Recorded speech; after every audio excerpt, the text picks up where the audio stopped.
Hello, America, and welcome to another episode of the Ultra MK podcast, where together we are reversing the narrative. I am your host, Matt Kennedy, and today I'm very thankful to have a new friend join the show all the way from Austin, Texas. He is a filmmaker, producer, writer. I'm going to let him explain everything he's been doing because he's so fascinating, but you're really going to love this guest. He's super passionate about um, showing truth through filmmaking and through cinema. And I feel that everybody has a place in this movement, and I feel our next guest definitely has a place and a way to project information to the audience. So stick around. You're really going to love our next guest, Karl Lentini.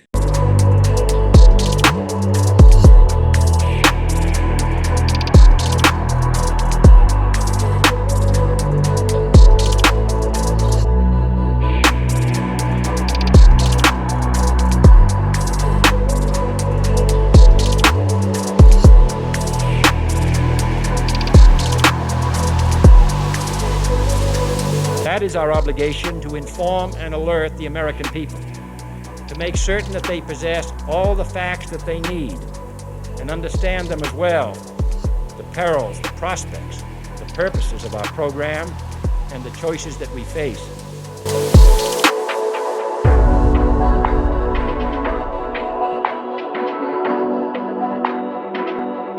Hey, Karl, thanks so much for joining the Ultra MK podcast. Sir, how are you doing? I'm doing well. It's a pleasure to be here. Awesome, dude. Thanks for being responsive. I mean, it seems like we like to reach out to each other every couple months and check in on each other because I think we both started our podcast in and around the same kind of, time frame somewhat. I remember when you were just starting your podcast and you asked me to be on your show, and I was honored to be on. I'm like, why do you want to interview me? I've never been on a podcast. I think I maybe had done a couple of podcasts at that time, but it's turned into a lot of fun, and it's been a journey. It's been so educational for me to learn from all these different guests, and I've been watching some of your shows recently, and I know that you're bringing in some really dynamic people that are out there that are sharing information to the public that in some cases might be deemed to be like fringe material or stuff that is never going to be talked about in the mainstream media. So hats off to you for giving folks a platform. But for my listeners and my viewers who are tuned into the show in this episode today, who is Karl Lentini, and what makes you so passionate about your work in filmmaking? Well, gosh, I feel like it's my calling. I really do.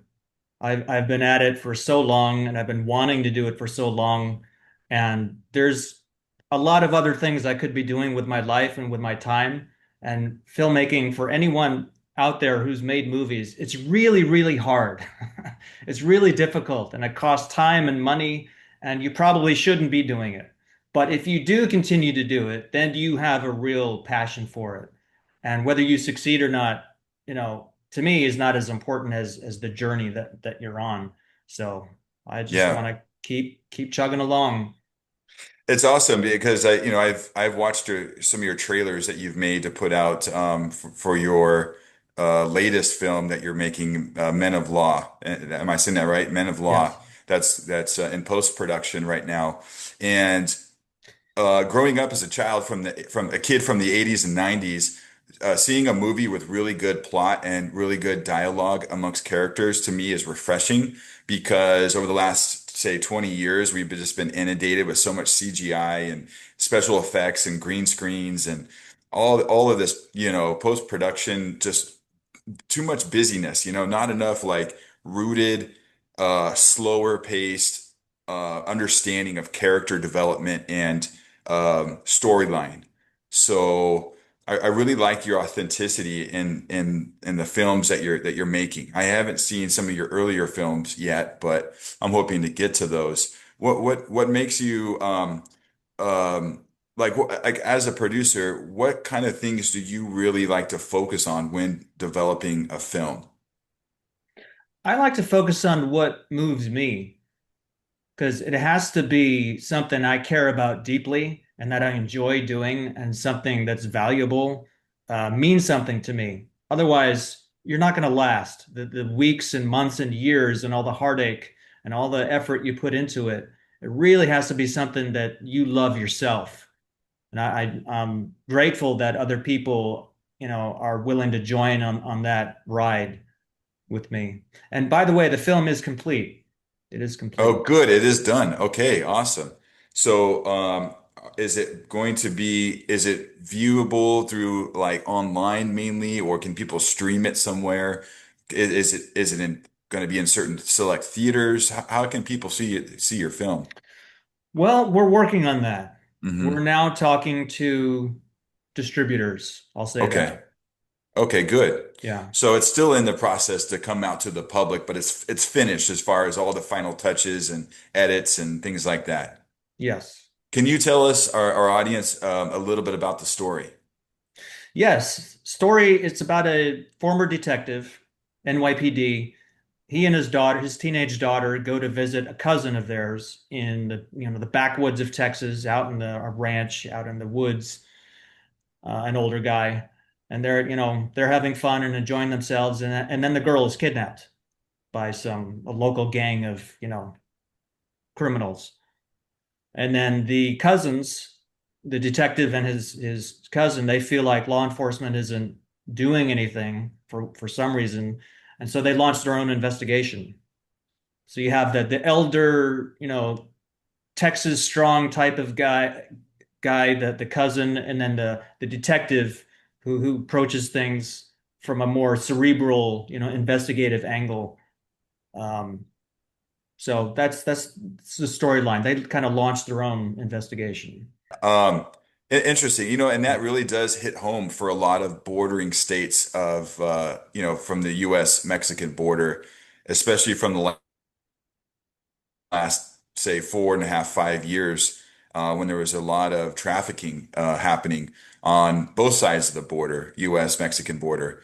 And so that was kind of, it's interesting that well, let me ask you, when did you first write the story and then start production? Was it recently, or was it before, the Biden administration? When did you start working on the film?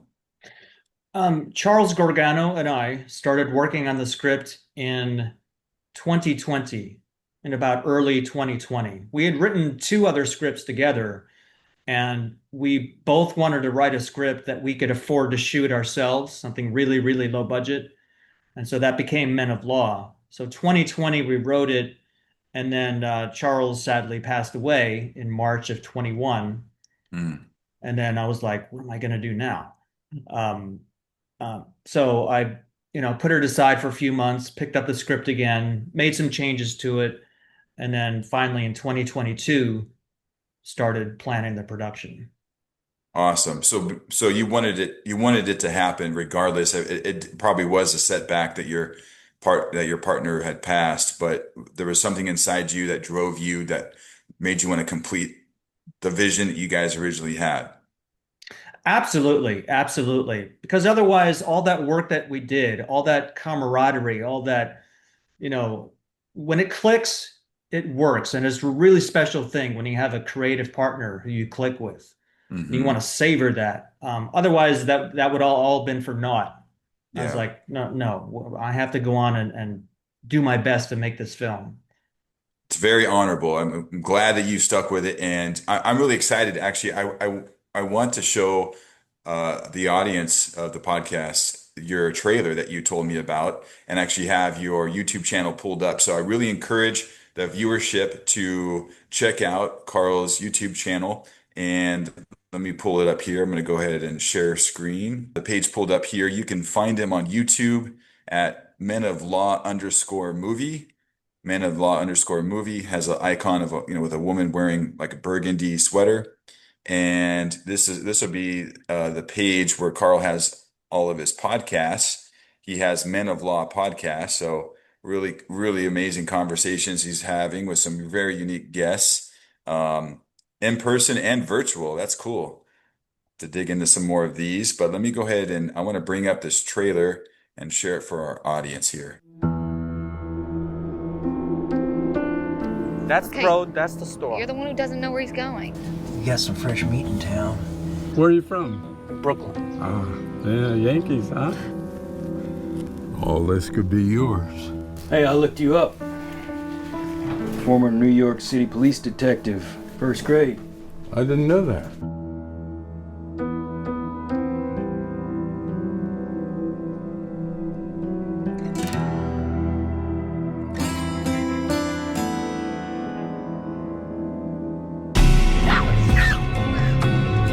We're not going after Emily? There are 1,000 Emilys out there. We can't go after all of them. You kidnapped a police detective's daughter? Men came to my house today to kill us. Where were you?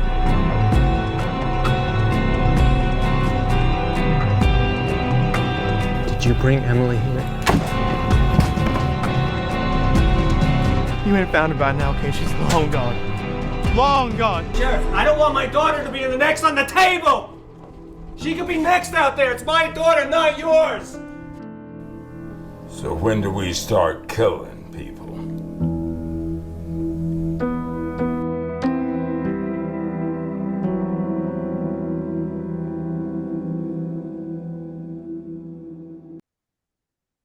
Wow, that's powerful. That's a great trailer. Thank you. Very cool. Are these other co-stars and actors, are they from Texas or do they come in from other places? Both. Some were local people, some were people we flew in. It really wasn't that expensive to fly maybe 5 or 6 people in.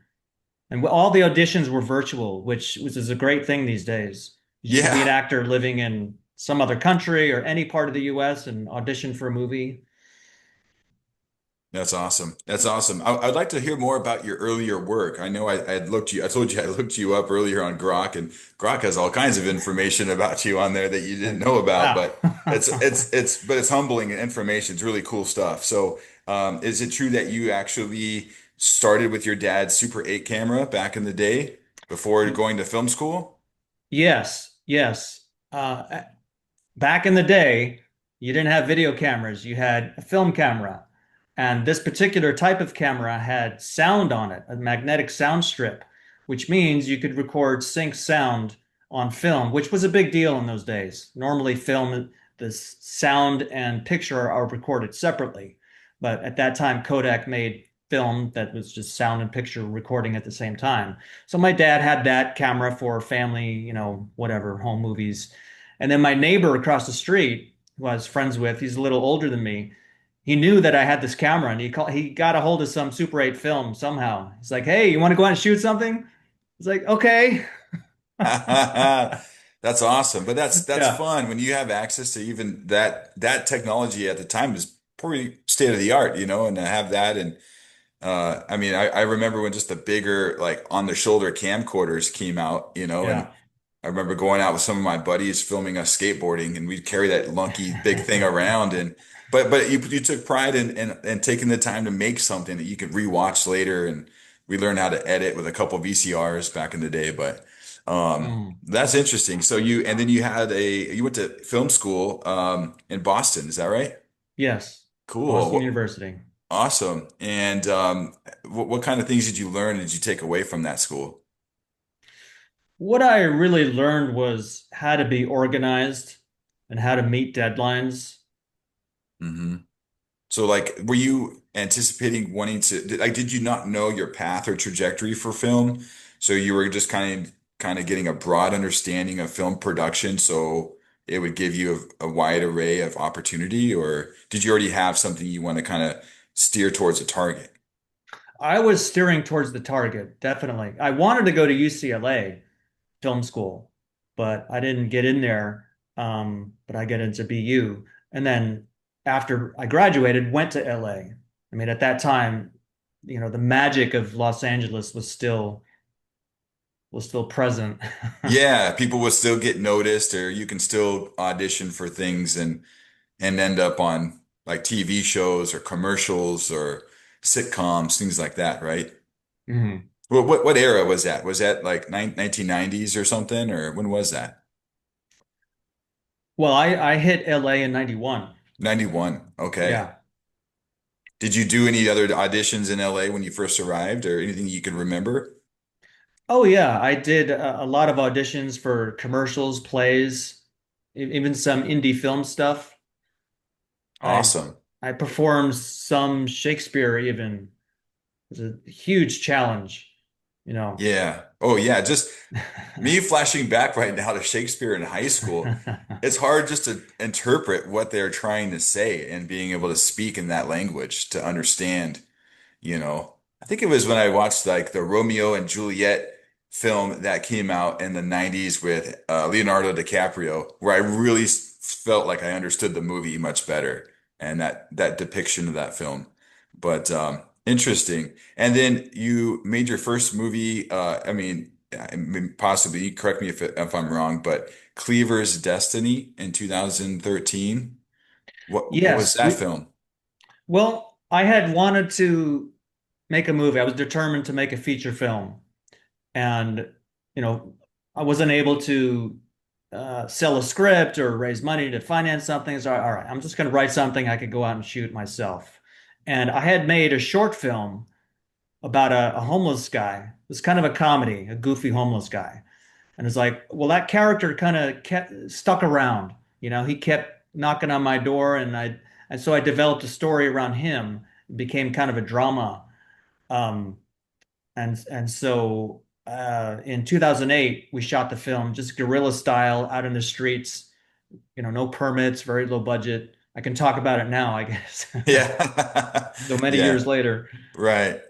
Well, that's what people sometimes have to do when they're up and coming. They kind of have to be rebellious and figure out ways of making it work with a shoestring budget just to see what can happen and take that risk.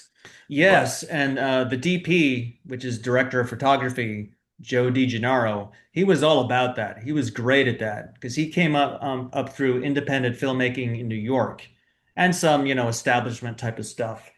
But he was all about, you know, doing stuff on the fly, hmm guerrilla style. Yeah. Yeah, growing up I loved movies. I mean, it's what we had, but way before streaming services and all the inundation, just all these choices and options, right? Like you would get so many channels on your television.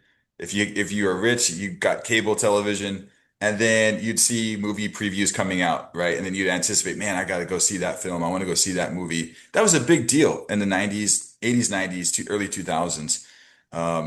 It's very nostalgic. It takes me back to the days of Blockbuster Video, and going and Mm. renting a film. But it's amazing to see and some of the films that I grew up loving to watch that were made on very low budgets, like The Big Lebowski, with Jeff Bridges, came out in the 90s, ended up being one of the, biggest cult classics, but filmed in LA at bowling alleys and places in and around Malibu and LA. And it's like, these guys, they didn't use, I think it was the Coen brothers, I believe, that did that film. Right. But it ended up grossing all this money. But maybe it's the partnerships within Hollywood that people had or ways that they were able to get those films out and about. But yeah, it is possible to make a really great quality film without a big budget if you're creative enough. Definitely. And because the types of scripts I was writing at the time were all big budget action, adventure, fantasy, science fiction that needed millions of dollars. Okay, no one was going to give me that at that time. So I had to write something that had to be driven by characters, where the characters drove the story with their choices, and then sometimes made wrong choices, and then they screw things up, and then they have to deal with that. That's kind of a dramatic thing. Um, hmm but yeah, those low budget movies, and even if you make higher budget movies with all those effects and stuff, I think it's good to root yourself in drama, like two people hmm dealing with life, you know. Absolutely. Yeah. Um, is there still are there still guys that are hired into these lower budget production films that are like pyrotechnic guys or stunt man? Are there still people out there for hire, or do they only like work for really large, film budget movies? Like, can you still find guys to help you with some kind of a car chase scene or ballistics, that kind of stuff? Oh yeah, yeah. And there's plenty of them here in Texas. It's kind of a hub. Austin is kind of a hub of production within Texas. Sure. That's awesome. That's super cool. That's awesome. So after that first film had launched, it says here that you were able to get some LA. It says that you picked up some award nods. I don't know what that means, but were you able to get an award off that first film from somewhere? It was nominated for a Prism Award, and the Prism Awards I had never heard of. They're given to movies that and projects that deal with mental illness and like mental problems. Hmm. And the film was nominated to be the best picture. It lost out to something else, which was also a good movie. And then there was the Voice Awards, and that's given out by I don't know if they still do it, but I think it's the Department of Health and Human Services.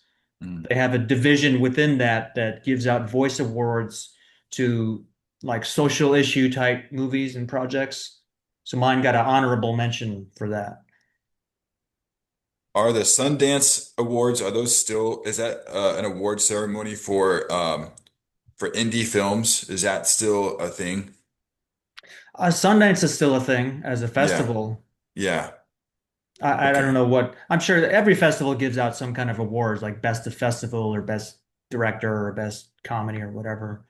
And Okay. I should mention that Cleaver's Destiny, the story is a teenage girl. She didn't have her father growing up, and she goes out looking for him and discovers that he's a homeless veteran with dementia. So that's why it garnered attention from these, programs that look at projects that deal with mental illness.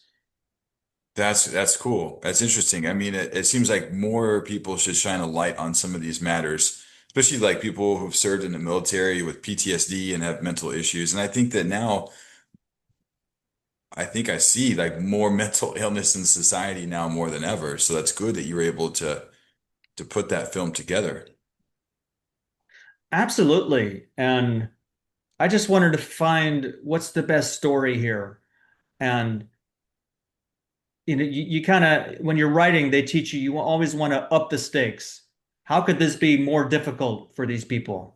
Because when you have a father and a daughter or a guy and a girl who like each other, well, if everything goes well and they get along just fine, your movie will be 10 minutes long. So you have to drive a wedge in between people who should love each other. So I figured, well, what if he's not just homeless, but he's got some kind of mental issue? Then she has to deal with that or attempt to. So it makes for good drama, but it's unfortunately a very real situation for some people. Yeah. So as a guy in film production and films, like, do you have any favorite films that you've grown up to love or movies that you've loved to watch that have inspired you?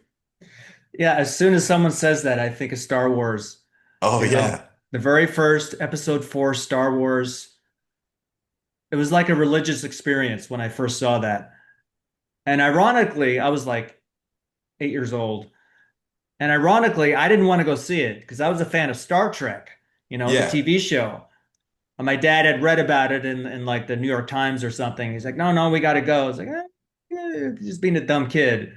And then I saw it. Yeah. I was like, oh my God, that's what I want.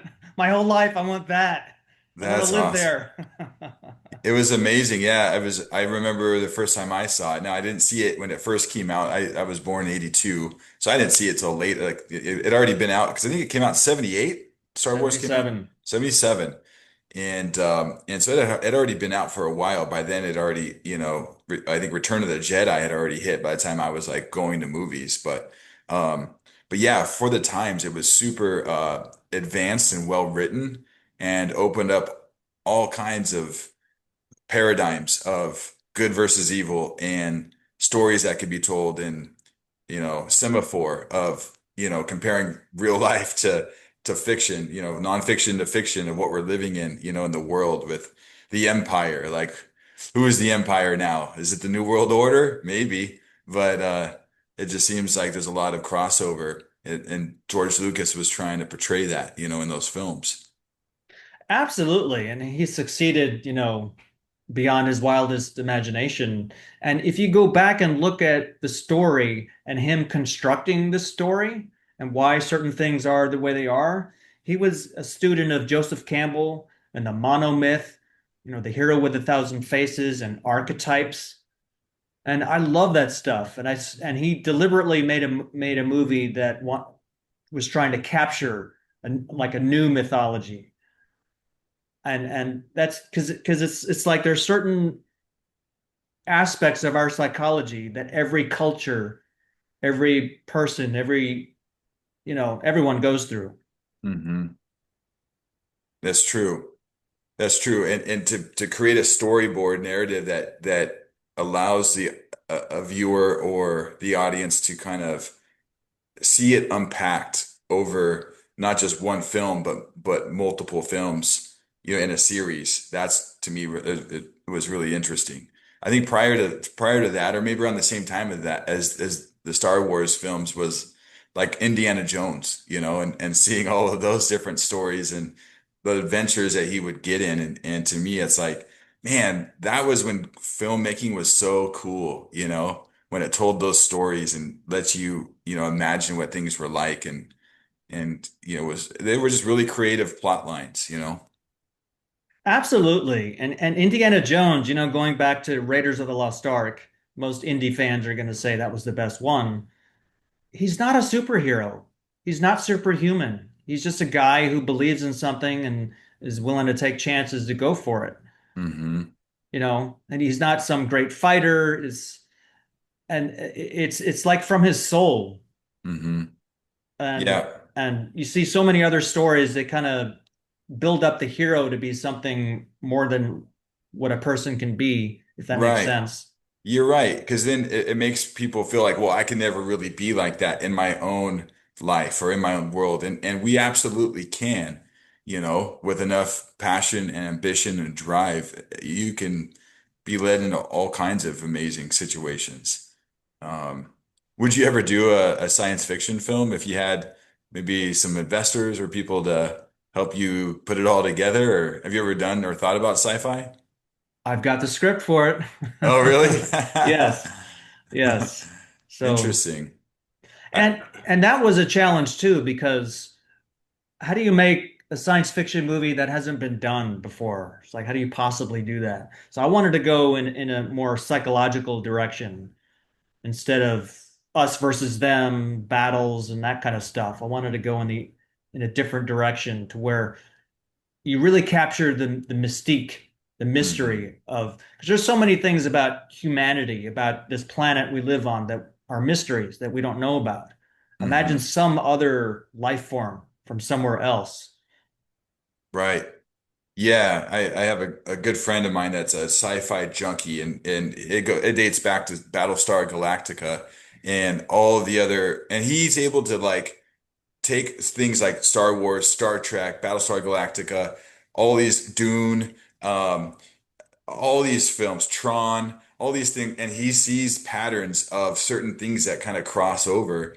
And it's interesting because he'll even refer to some of the X posts that Elon Musk will put out. And because Elon's a giant like sci-fi nerd, and he is teaching me about these little codes or encryptions that Elon will sometimes put into some of his posts that only sci-fi geeks would understand.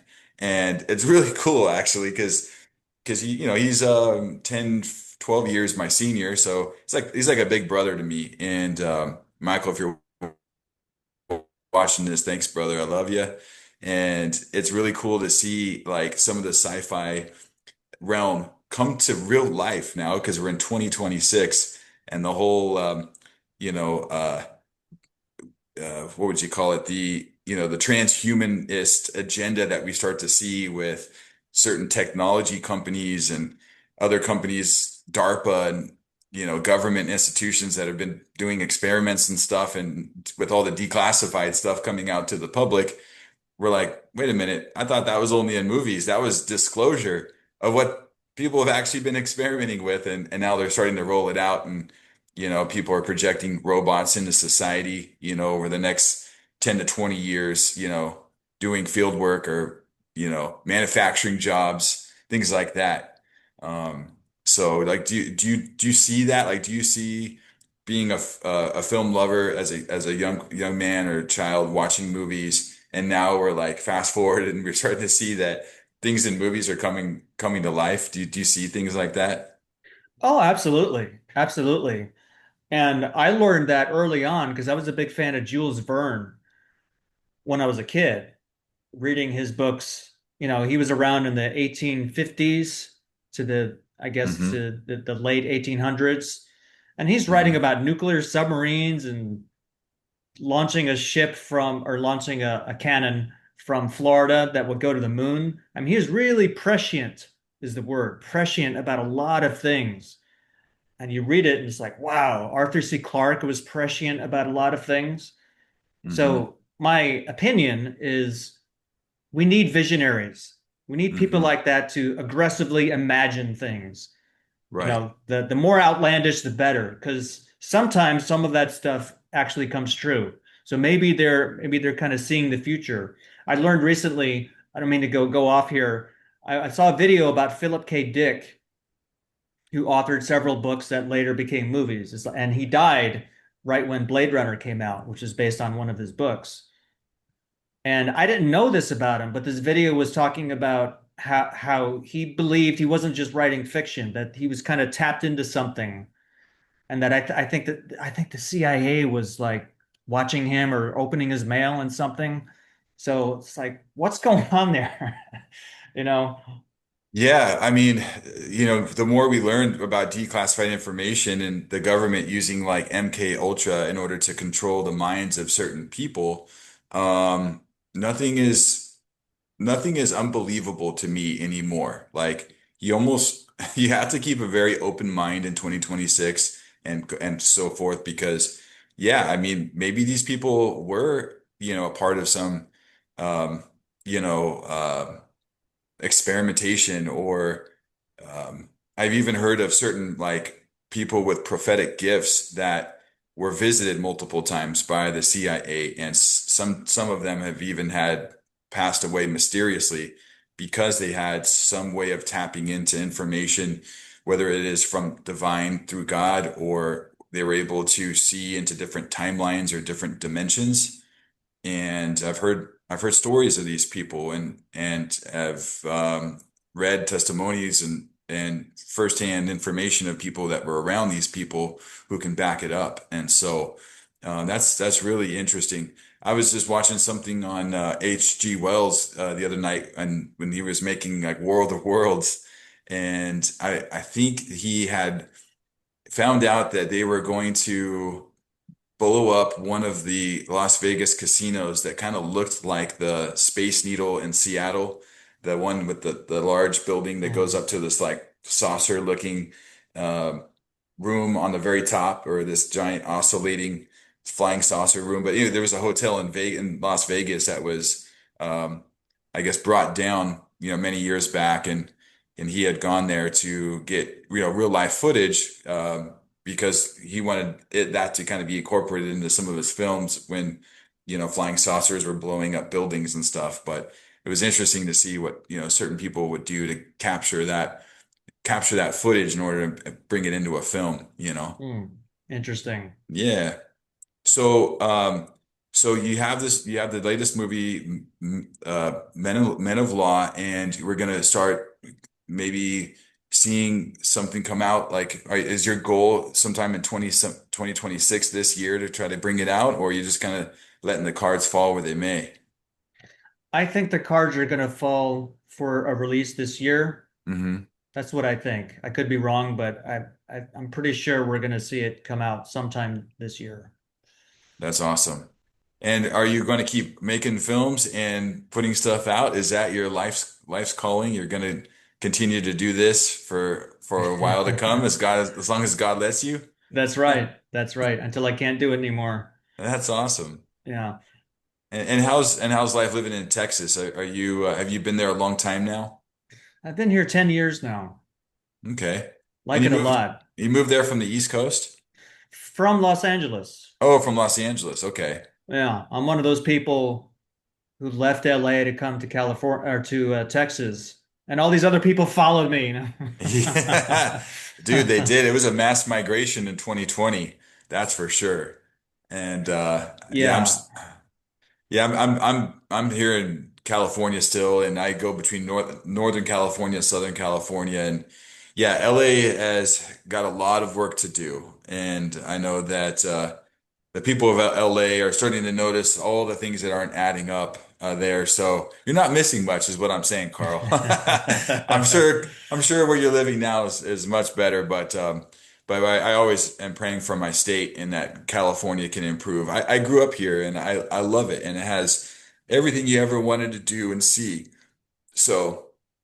I'm really hoping that we could really, get some common sense in California and make it safer and cleaner, more affordable, all those things to keep the people from vacating because pretty soon we're not going to have enough people just to keep it going. right. So, Yeah.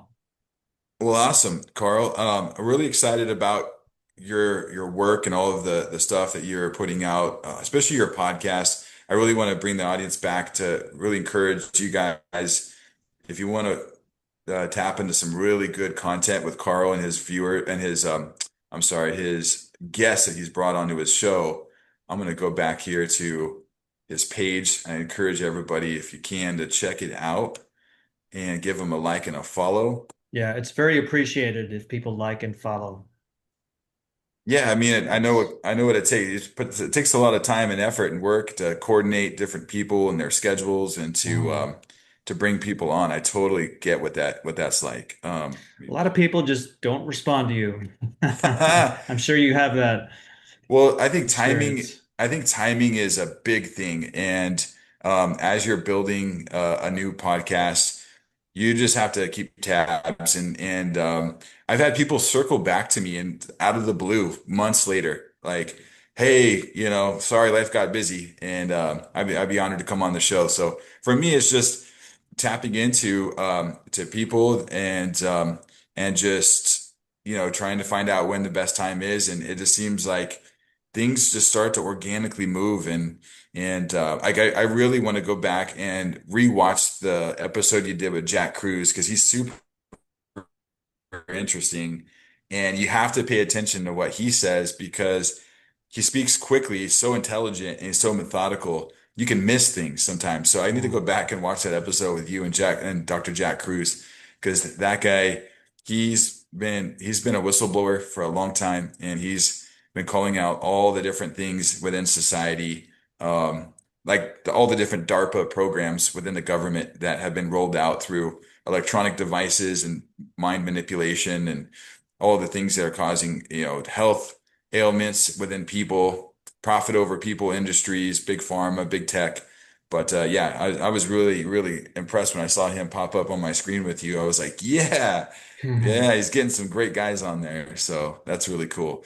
It's So, like a college course, listening to him give an answer after your mhm, question. It's mhm. like you got to take notes, you got to listen, you got to go back and look up words. What does this mean? Because he'll get down to the atoms, the biochemistry of things. And I'm grateful. I'm grateful for his time, and he's on a lot of podcasts. He's a physicist. Is that his He's a brain surgeon, he's a brain surgeon. neurosurgeon. Wow. Yeah. That's awesome. Well, folks, I encourage you to give Carl's page a like and a follow, subscribe to it. It's on YouTube, Men of Law underscore movie, and check out some of his recent podcasts. He just posted some with, like I said, Dr. Jack Cruz on, it looks like cholesterol. Posted 11 days ago, back a month ago. You want to go back into the archives a little bit more. You'll find some really cool I see one here with Jeffrey Prather. Yeah, some really cool episodes here. And Prather, as you may know, was a former SOCOM, former military, but he was with DEA and DIA, and he did a lot of interdiction and human trafficking and drug trafficking. Hmm. Yeah, I've definitely heard of him and have seen him on other podcasts before. So I was really happy when to see him on your show. But yeah, Carl, I support what you're doing, and I can't wait to watch your film, Men of Law. And my dad's gonna love this movie. He loves kind of Western theme, mysteries, action, dramas. Like we're gonna love watching that movie. We'll probably have to throw a pizza in the oven and get some cold beer and just sit down. That's something that I bond with my dad over our films. So Nice. Nice. so I'll be very excited to share that one with him. So Those are special moments. Those really are. they really are. Yeah, and yeah, I just, remember as much as I can and cherish as much as I can. We gotta love our parents while we have them here, and so I'm just really glad that you decided to come on my show, and I wanted to touch base with you to see how things have been going. And yeah, I'd love to bring you back in the future, anytime, Carl, to come join and let us know how things are going with the films. And if you have any other new trailers come out that you want to share, I'd love to be able to share those with the audience as well. Absolutely. I really appreciate it, Matthew. Would love to come back on. Awesome. Well, folks, thank you so much for joining another episode of the Ultra MK podcast. We're very thankful today for Karl Lentini to join our show. And please give him a like and follow on his YouTube channel, Men of Law. And we'll have to bring him back on soon. So, in the meantime, God bless you, and we'll be in touch, Karl. All right. Sounds good, Matt. All right.